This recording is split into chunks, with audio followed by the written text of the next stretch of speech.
আমরা অনেকে ম্যাকে video edit করে থাকি। এই ভিডিও এডিট করতে গেলে নানা রকমের এক্সটেনশন, নানা রকমের প্লাগইন ইউজ করতে হয়। তাই আজকে আমি দেখাবো কিভাবে প্লাগইন বা এক্সটেনশন ম্যাকবুকে বা ম্যাকে ইউজ করতে হয়। চলুন দেখি। আমরা প্রথমে ফাইলটি ওপেন করব। ওপেন করার পর আমরা এখানে যে এক্সটেনশনটি আছে এখানে এটা কপি করব। একদম হার্ড ডিস্ক যেটা আছে আমাদের ম্যাকে, সে হার্ড ডিস্কে চলে যাব। হার্ড ডিস্কে গেলে এখানে লেখা থাকবে লাইব্রেরিতে ক্লিক করব।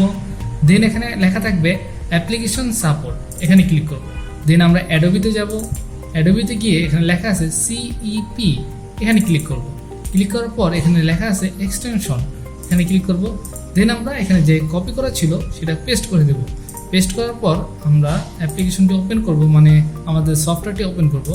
সফটওয়্যারটি ওপেন করার পর দেখতে পারবেন আমাদের এক্সটেনশনটি চলে আসছে। আবার অনেক সময় এক্সটেনশন শো করে না, তখন আপনি কি করবেন, এখানে আফটার ইফেক্ট লেখা আছে, এখানে ক্লিক করবেন। দেন সেটিংয়ে ক্লিক করবেন। দেন নিচে লেখা আছে স্ক্রিপ্ট অ্যান্ড এক্সটেনশন, এখানে ক্লিক করার পর আপনি একটু ওয়েট করবেন। এখানে এই দুইটি টিক দেওয়া থাকবে না, আপনারা জাস্ট টিক দিয়ে ওকে করে দিবেন। ওকে করে দেন আপনারা উইন্ডোজে যাবেন, উইন্ডোজে গেলে এক্সটেনশনে যাবেন, দেখবেন আপনাদের এক্সটেনশনটি কাজ করতেছে।